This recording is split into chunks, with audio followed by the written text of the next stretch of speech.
Thank you very much for having me here to talk about osteoarthritis, one disease, one many causes. I would like to thank Professor Alessandro Haupenthal for the invitation. And in the following, I will try to explain to you a little bit about osteoarthritis and about some of the common causes that might be associated with osteoarthritis. I would like to acknowledge that I'm from the University of Calgary and also this year at the Federal University of Santa Catarina here in Florianopolis, Brazil. So the way I would like to talk about this particular topic is that I first introduce what I mean by osteoarthritis, and then I will talk about some of the causes of osteoarthritis and some of the research we have done in this area, including post-traumatic osteoarthritis, muscle weakness and imbalance causing osteoarthritis, and obesity and metabolic syndrome. There are, of course, many other causes for osteoarthritis. For example, age is a risk factor, genetics are a risk factor, and also sex is a risk factor. If you are a woman, you're more likely to become osteoarthritic compared to a man, but these last few risk factors are not really controllable, and therefore I will not talk about them, whereas these three risk factors are controllable and modifiable, and so I'll be talking about them and the research associated with them. But let me start out first to talk a little bit about osteoarthritis. What is it? Well, osteoarthritis or arthritis comes from the word arthro, which means joint, and itis, which means inflammation. So it's some kind of a joint inflammation. It is associated with degeneration of joint cartilage and the underlying bone, and clinically speaking is associated with pain, stiffness, swelling, redness, reduced function, reduced quality of life, and also often affects the mental health of people suffering from osteoarthritis. In humans, osteoarthritis primarily affects the hip, knee, and the finger joints.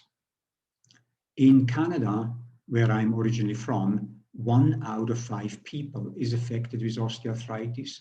There is currently no cure for osteoarthritis. It has big social implications, particularly because many osteoarthritis sufferers are cared for by family members, and it's associated with a tremendous amount of cost to the healthcare system and also for compensation for lost time at work, because people with osteoarthritis cannot come and work properly.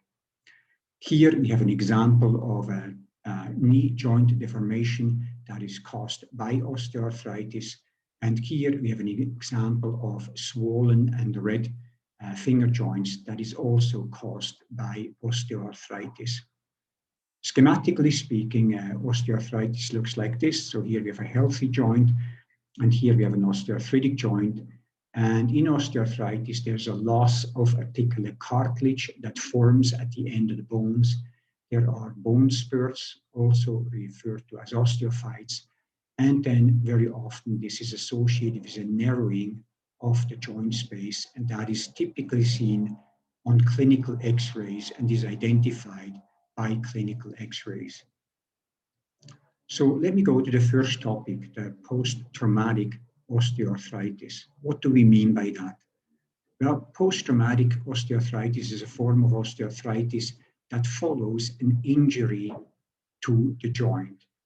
Up to 50% of the osteoarthritis cases in Canada are based on post-trauma. That means the joint was injured first, and then the osteoarthritis followed from that and was directly related to the injury. For example, in the knee joint, that can be an anterior cruciate ligament tear or a meniscus injury. In Calgary, where I'm from in Canada, there's a lot of downhill skiing in the Rocky Mountains, and many people who have anterior cruciate ligament tears due to cross-country skiing and also due to downhill skiing. Here we have an animal model of an anterior cruciate ligament transection. Here is the anterior cruciate ligament.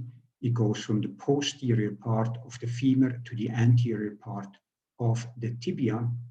And when it's cut, as for example shown here, then we see that osteophytes form, that the medial collateral ligament increases in width, and also the medial part of the joint articular surfaces.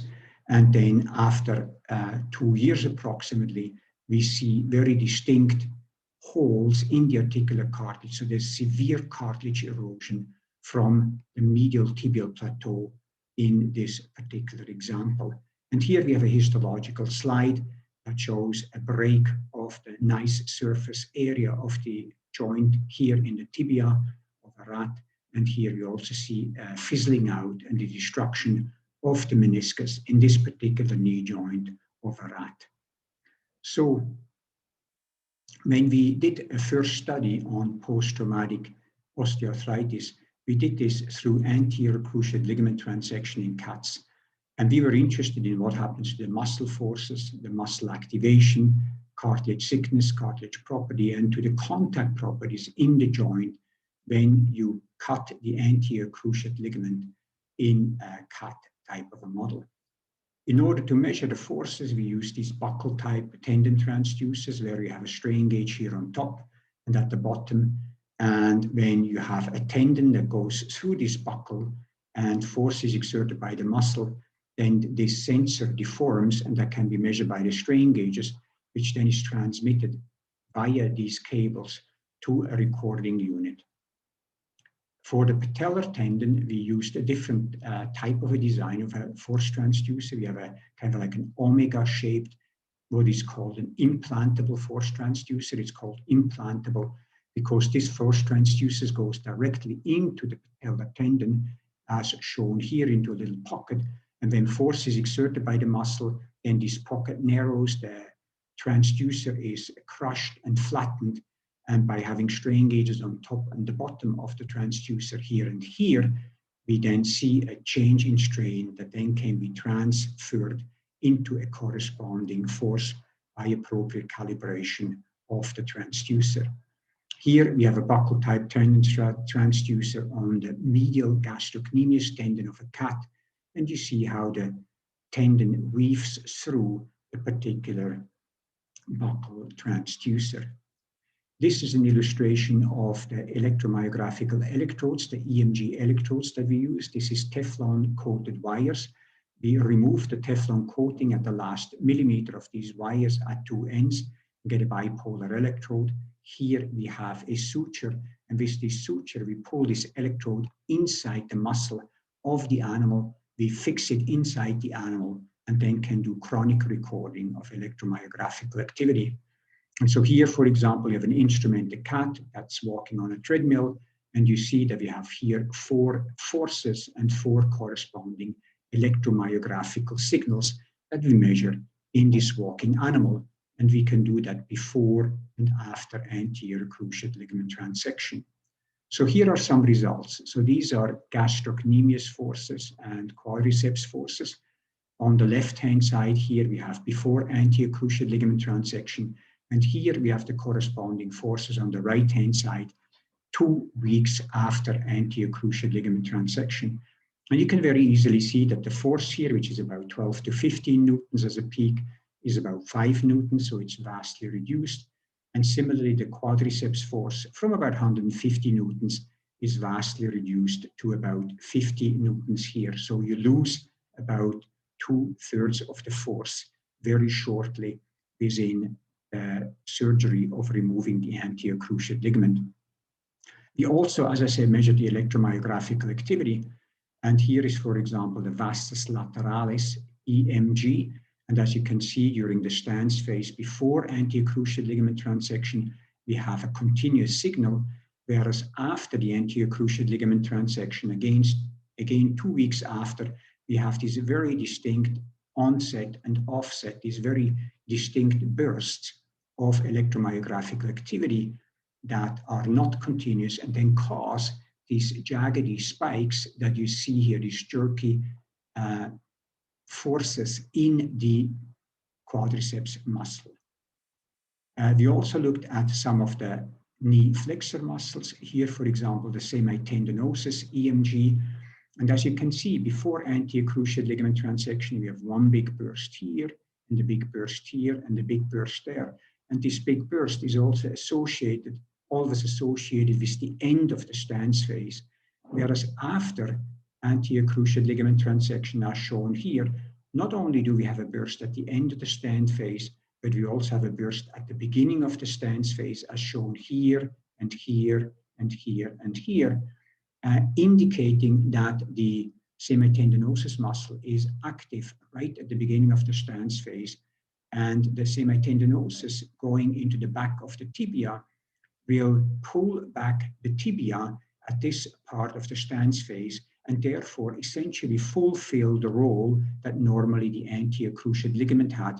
So we think that this extra activation that we don't see before anterior cruciate ligament transection is associated with keeping the tibia in place and not letting it slip anteriorly compared to the femur, as happens in other animals, including humans, when the anterior cruciate ligament is gone.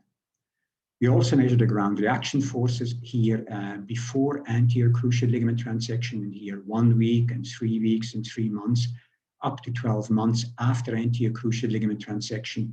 And you can see very clearly that 1 week after anterior cruciate ligament transection, the vertical ground reaction force is much smaller compared to the contralateral limb, where the anterior cruciate ligament was left intact. And this stays significantly lower in the experimental hind limb for about 3 months. Until then, at least statistically speaking, the two hind limbs bear the same amount of force again. So from this particular study, we concluded that muscle forces and coordination patterns are completely changed following the anterior cruciate ligament transection, but this only seems to be the case for the short term. After about 3 to 6 months, forces in the muscles and ground reaction forces and EMG activities seem to become normal, but nevertheless, the osteoarthritis still progresses and reaches end stage. After a few years, we have found that in this animal model, you clearly have end stage osteoarthritis. And then the question becomes, why is this? I mean, the forces are normal, the loading is normal, the movements are normal. Why should that be? And we speculated that it might have to do with changes in the load transmission across the joint. So we hypothesized that load transmission across the joint might be altered following anterior cruciate ligament transection. And therefore, despite the fact that the movement and the forces are the same, the way the load is transmitted across the joint would be dramatically changed because of the anterior cruciate ligament loss in this particular animal. So in order to test that, we used pressure-sensitive film that we put into the patellofemoral and tibiofemoral joints of these animals and then measure the contact pressures. So here we measure the contact pressure of the patellofemoral joint before anterior cruciate ligament transection, and here about 16 weeks after anterior cruciate ligament transection, for exactly the same amount of force produced by the muscle and for exactly the same amount, the same joint configuration. And as you can see, here we have a very dark area which indicates high peak pressures, which we don't have. The highest peak pressure is much lower here. And this area, as you can visibly see, is much smaller than this particular area.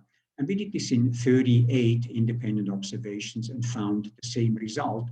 And when we statistically looked at that, then we found that the contact area in the patellofemoral joint was increased by about 22% on average, and the peak pressure was decreased by about 50% on average 16 weeks post anterior cruciate ligament transection compared to before we had the anterior cruciate ligament transected. And so the question then became, well, why is that? And we wanted to see what happens structurally in the joint, because obviously the force transmission in the joint had been changed despite the fact that we used the same force and the same joint configuration in all these measurements. And the big difference was that in the experimental hind limbs, as shown here in green, the cartilage thickness, which is shown here on the vertical axis, is much greater, so thicker cartilage compared to the control animals and the control sites that we tested. And on average, the retropatellar surface cartilage was approximately twice as thick as in the control animals. The other properties, the other mechanical properties were approximately the same. So then we built a theoretical model where we had two cylinders pressed against one another with a certain amount of force, and we put in the articular cartilage property of the normal cartilage and of the diseased cartilage, and then measured peak pressure here on this axis, and we measured the contact radius, which represents the area on this axis. And then we found that in the theoretical model, we found that for the normal cartilage, we get a high peak pressure, and for the diseased cartilage, we get a low peak pressure because of the increased thickness of the cartilage. However, because of the increased thickness, we get also a bigger radius and therefore a bigger contact area in the diseased cartilage compared to the normal cartilage. So it is appeared from this theoretical consideration that the experimental results could be explained by the increase in cartilage thickness following the anterior cruciate ligament transection in this particular animal. So we concluded from this study that low transmission across a joint is completely changed within a very short time following the anterior cruciate ligament injury. And we also concluded that despite establishing normal locomotion kinetics and kinematics, and despite the fact that the knee joint forces were the same, the knee joint loading, the load going across the joint, was significantly altered because the articular cartilage had significantly altered in the 4 months following the anterior cruciate ligament transection. So the second cause for osteoarthritis that I would like to very briefly address is what we call muscle weakness or muscle imbalance. And just a little bit as a background, we asked ourselves the very simple question: is quadriceps muscle weakness the cause or the result of knee osteoarthritis? It has been observed in epidemiological studies that people with knee osteoarthritis have weaker muscles than a control group that is a corresponding age and corresponding sex. And so the question then becomes, are people that have weak quadriceps muscle at risk for developing knee osteoarthritis? Or when you have knee osteoarthritis, do your muscles become weak? Which is the cause and which is the effect? So we hypothesized that muscle weakness is the independent risk factor for the onset and the progression of knee osteoarthritis. And in order to test that, we used a model where we injected into the quadriceps muscles of New Zealand white rabbits, we injected botulinum toxin type A, or short Botox. And as some of you might know, Botox is an acetylcholine inhibitor and therefore does not allow for muscle activation, or only to a reduced amount depending on how much Botox you inject. In our particular case, we injected 3.5 units per kilogram of animal at the injection site in the quadriceps muscles, and that reduced consistently the muscle strength by about 70%. So the animal was left with about 20 or 30% of the initial strength. So it's a very severe muscle weakness that we produced, but we didn't completely paralyze the muscles, as has sometimes been done in other studies. And so we had a control group that received a saline injection, so an equal amount of fluid with saline that's completely harmless. And then we had animals that received Botox injection, and we evaluated them at 1 month, and other animals at 3 months, and other animals at 6 months following the Botox injections. And here you see an example of what Botox injection does. So this is the quadriceps, the 4 quadriceps muscles of a non-injected animal, the contralateral limb of the animal where we have Botox injections here. And here, for example, you see this is the big vastus lateralis, which is the biggest muscle in the rabbit quadriceps group. And here, this is, of course, already after 1 month, significantly smaller in the vastus lateralis that was injected with Botox compared to the contralateral corresponding muscle. And when we look at muscle weakness, given here on the vertical axis at different joint angles, 80 degree, 100 degree, and 120 degree, then we see that there is a decrease in strength in the Botox animal. So here, about 70% loss of strength, 80% loss, whereas on the contralateral side and in the control animals, there was no significant loss in strength at any joint angle and also across time. We could verify that the loss in strength and the weakness was persistent across the entire 6 months testing period.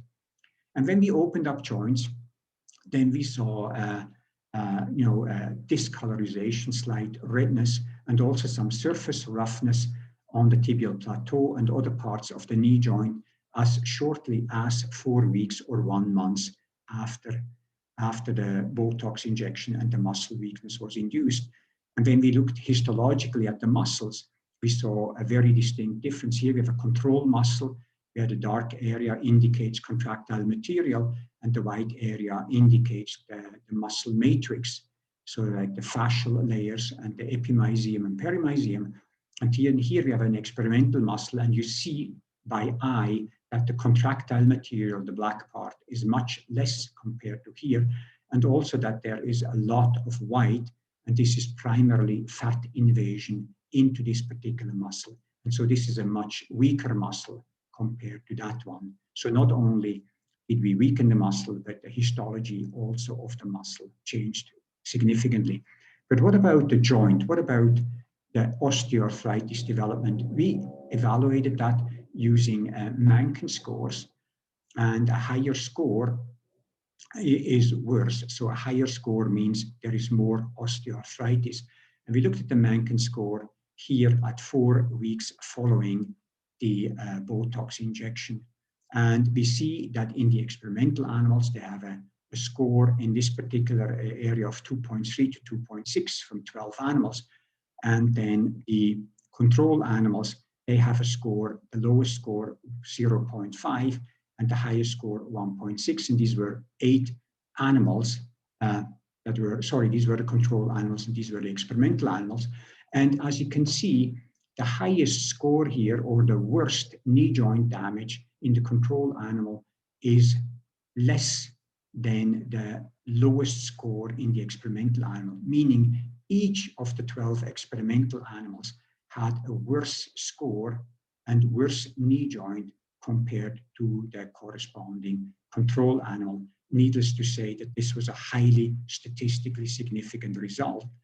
And we found, therefore, that and concluded that muscle weakness is an independent risk factor for the onset of osteoarthritis at 1, 3, and 6 months. I only showed you the 1 month result, but the same was true at 3 and 6 months. So we then also wanted to look at not only muscle weakness in general, but also muscle imbalance.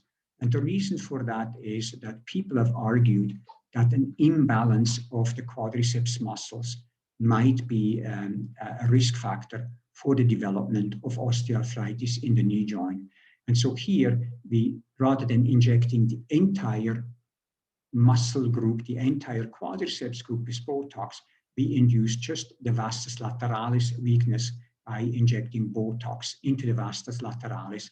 And then we had a control group and the Botox group. And we looked at them 3 months after the Botox injection.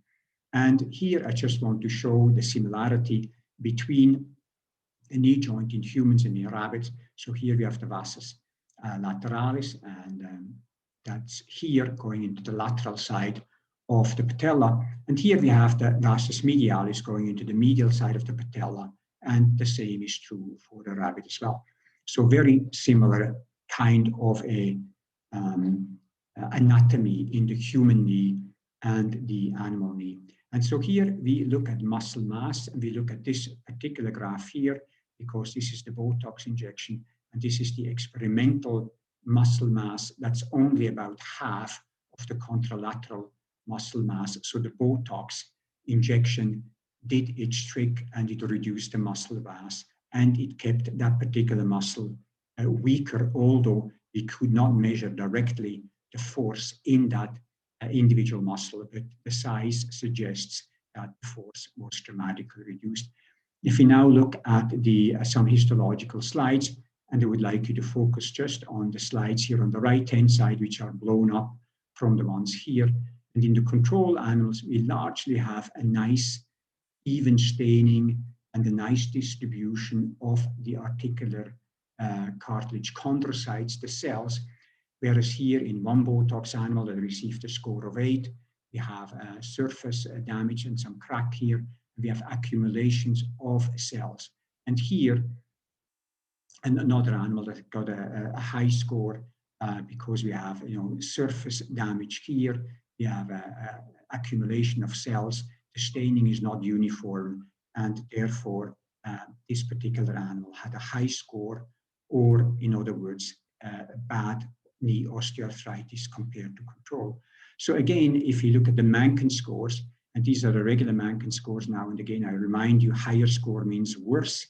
So in the experimental animal, we had a range where the lowest score was a 9 and the highest score was a 13 in 8 animals. And then in the control animals, where we had 6, the highest score was a 7. So as before, the highest score here was lower than the lowest score here. That means each animal in the experimental group had a worse knee joint or more osteoarthritis than the control animals. Again, highly significant, statistically significant result of a difference. So we concluded from this particular result that a chronic imbalance induced by vastus lateralis weakness produced osteoarthritis in the patellofemoral and tibiofemoral joints of these New Zealand white rabbits. And finally, the third cause that I would like to talk about is obesity and metabolic syndrome as a potential cause for knee joint osteoarthritis. So we know that obesity is a big problem around the world. Here you see some countries that are listed with the obesity percentage. So a small island nation called Nauru near Australia has an obesity of 61% of the population. In the United States is about 36%, in Canada about 29%, and then in South America we have Chile and Brazil with 28 and 22%. And then there is countries where obesity is not that big a problem. For example, the lowest ranked or the best in terms of obesity is Vietnam at the moment, with only an obesity rate of about 2%. However, in North America in the 20s and 30s, and in South America in the 20s here, obesity obviously is a significant problem. We also know that obesity is associated with a variety of comorbidities. For example, type 2 diabetes, high blood pressure, heart disease and stroke, some types of cancer, metabolic syndrome. And recently, we and other people have also shown that obesity is associated with the onset and progression of certain musculoskeletal diseases, including osteoarthritis. So the question that we had in our first study was, again, a very simple question. Is osteoarthritis associated with increased body mass? And in order to test that, we developed an animal model where we wanted to compare knee osteoarthritis in obese animal and in normal weight animals that have a similar weight, so that weight would be the same, but the body fat percentage in how we measure obesity would be distinctly different. And the way we achieved this is as follows. We took rats and exposed some of the rats to a high fat and high sucrose diet.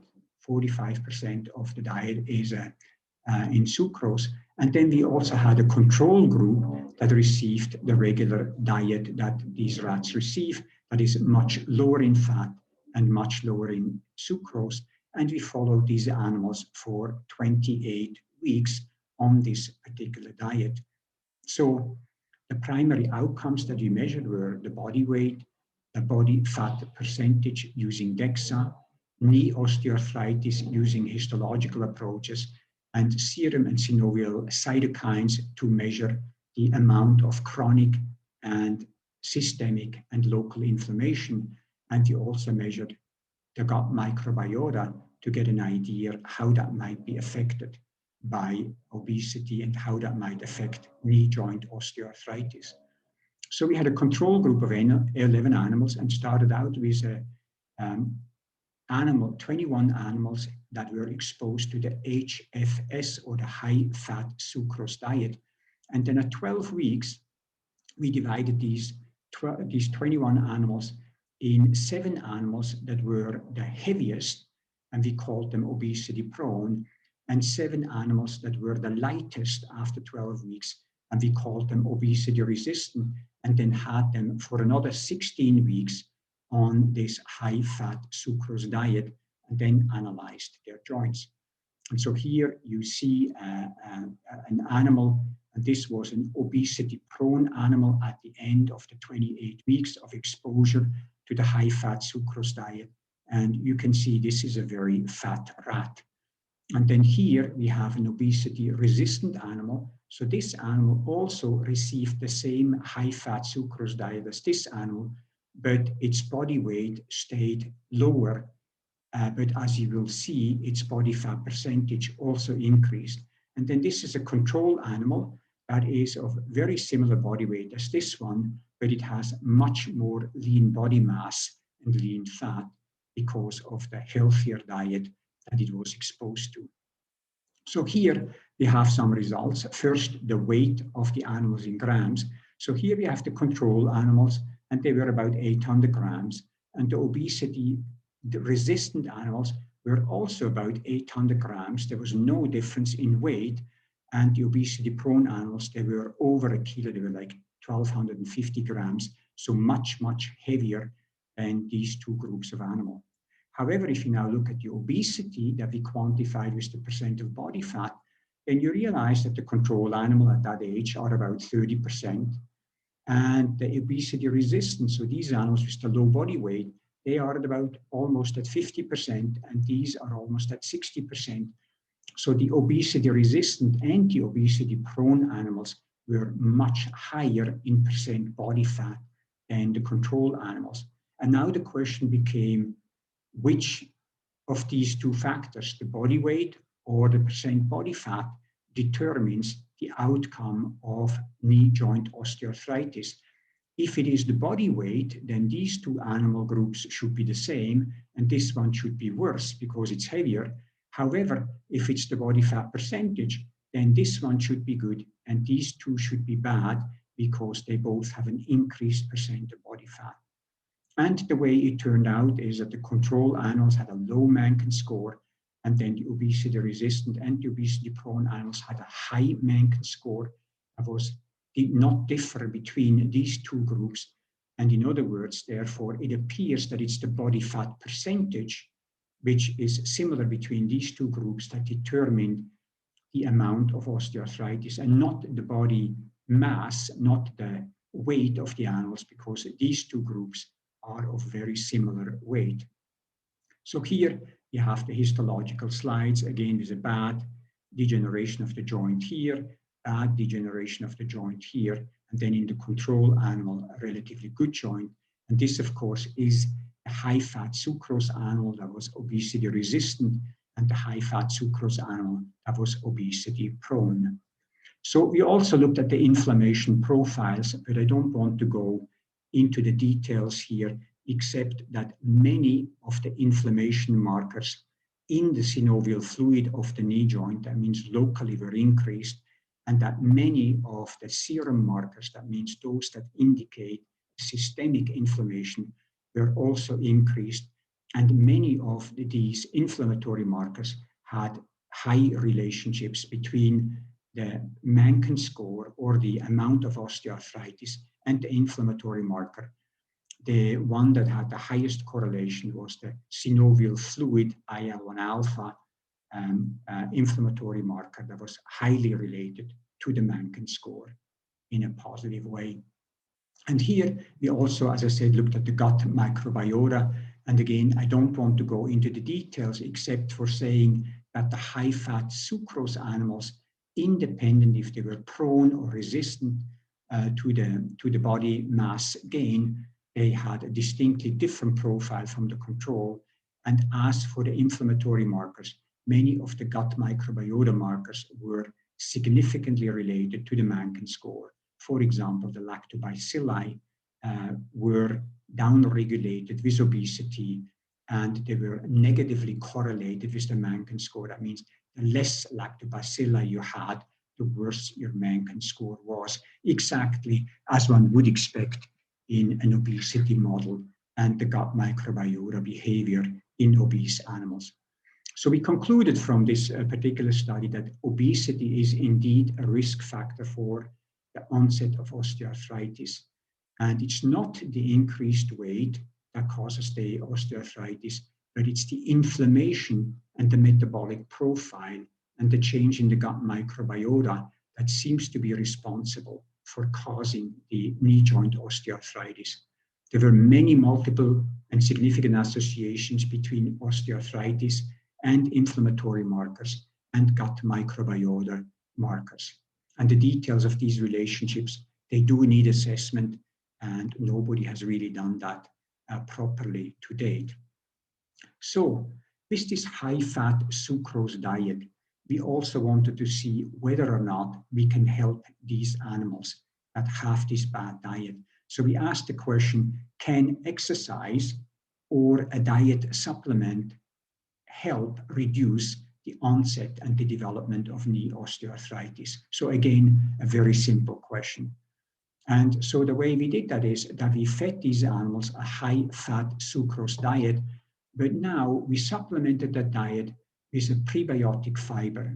So we used an oligosaccharide prebiotic fiber to help these animals. And then in the exercise, we used aerobic exercise and strength training to see whether or not this would potentially help in the animals in reducing the knee joint osteoarthritis. And then we also had a group where we combined the diet intervention and the exercise.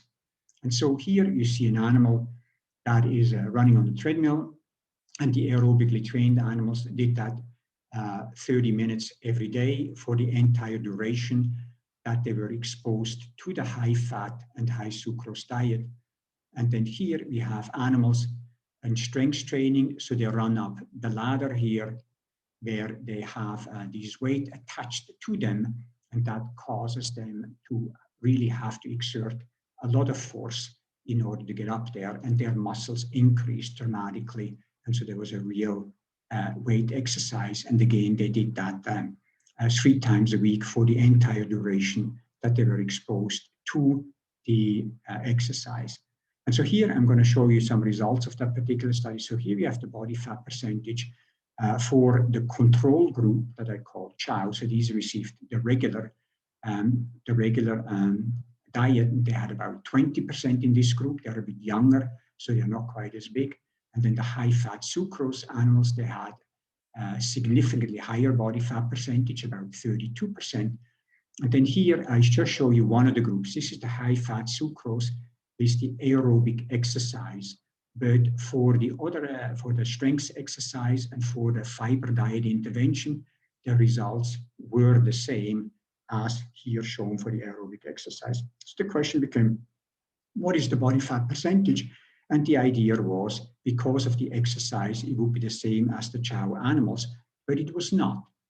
It was higher than the chow animal and was much closer in body fat percentage to the high fat sucrose animals. So the aerobic exercise in these animals did not prevent the gain of body fat as we had expected. So then we looked at the metabolic profile, and as I said, we measured 27 different metabolic markers, and I'm just going to show you 3 of them here. And this is insulin sensitivity, which is reduced, as one would expect, in the high-fat sucrose exposed animals. So they have a healthy insulin sensitivity, and they have a very, very much reduced one, which then leads to type 2 diabetes. And here we looked at the blood triglycerides, and as expected, the high-fat sucrose animals are much higher, significantly higher than the control animal. And also another marker, blood leptin, is much higher in the high-fat sucrose animals compared to the control animals.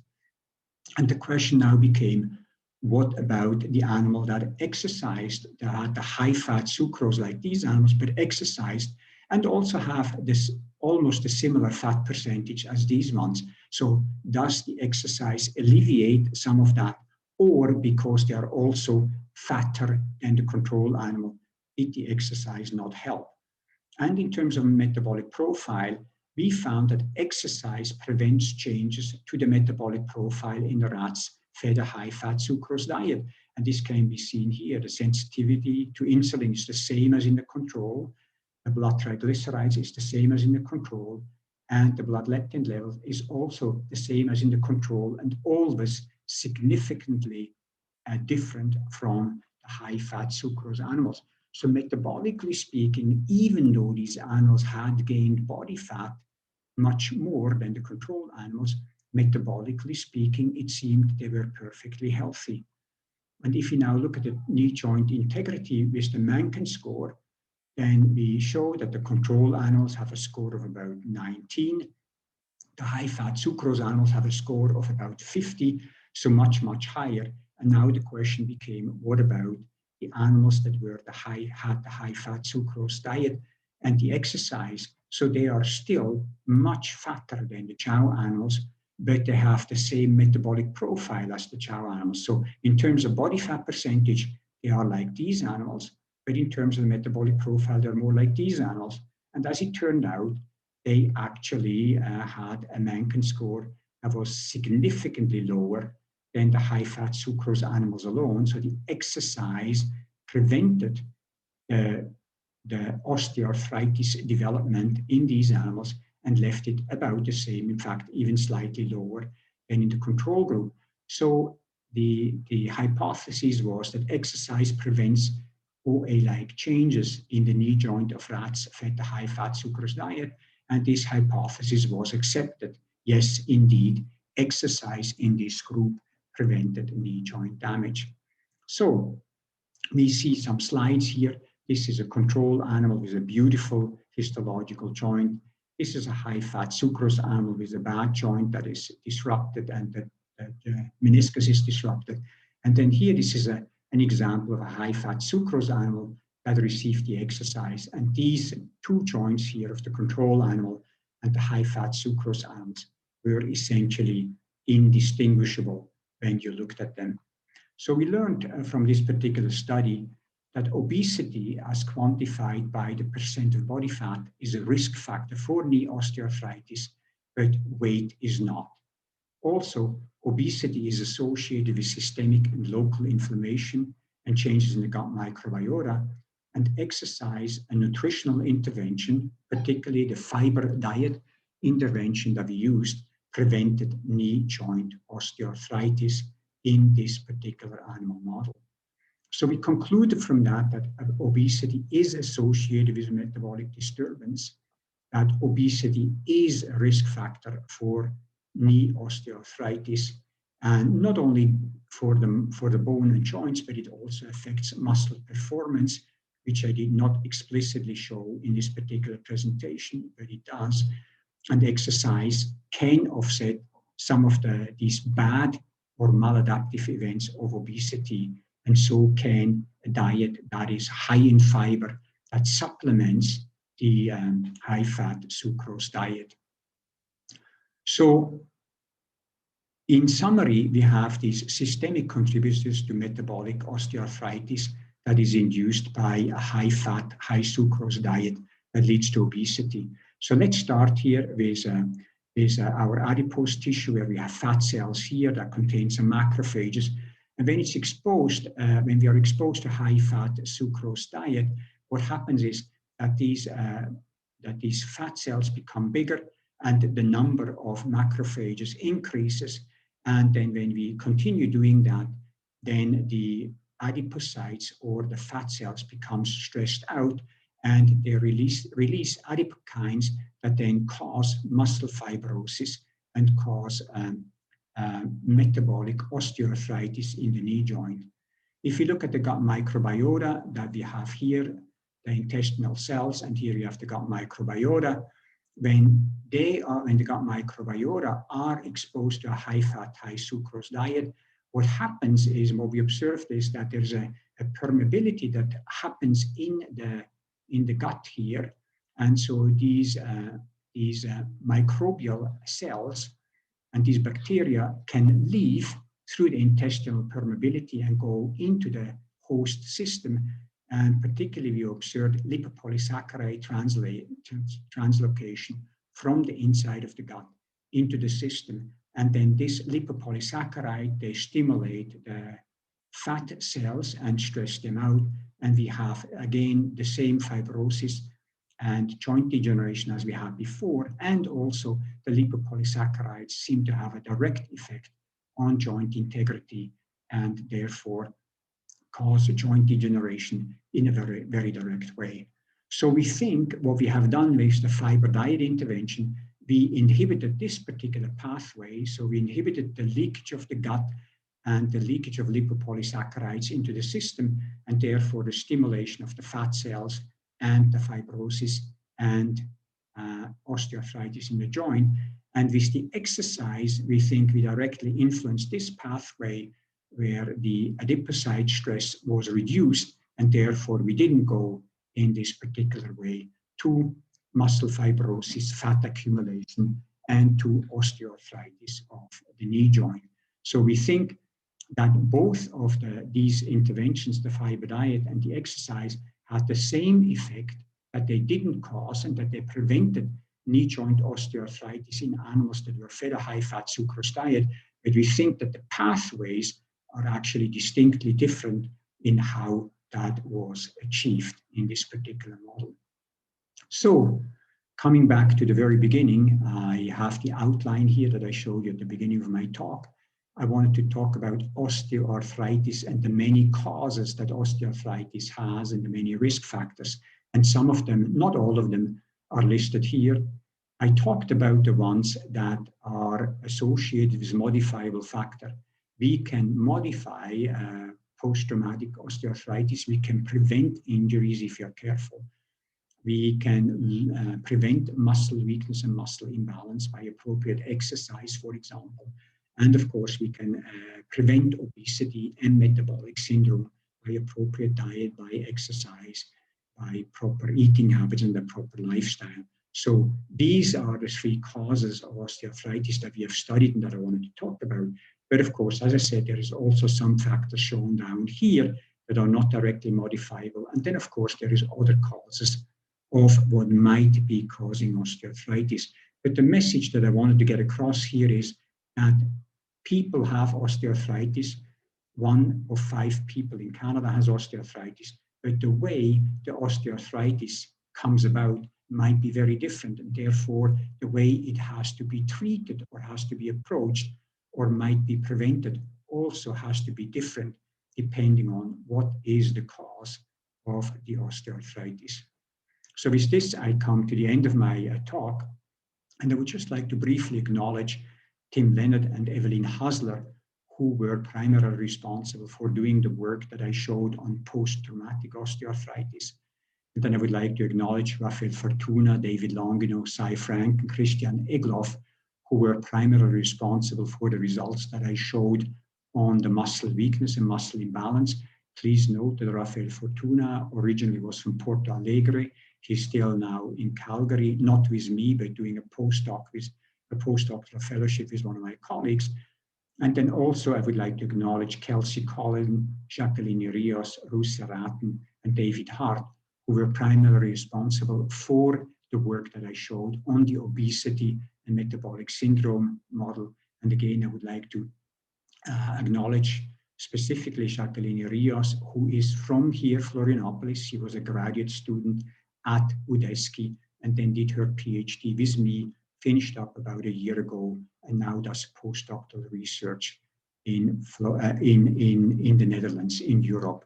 So with this, I would like to thank Alessandro Aupenthal once more very much for a very kind invitation, and hope that you might have learned something from this particular presentation here. Thank you very much for your attention, and I hope that in the live session I can answer some of the questions that you might have. Thank you very much.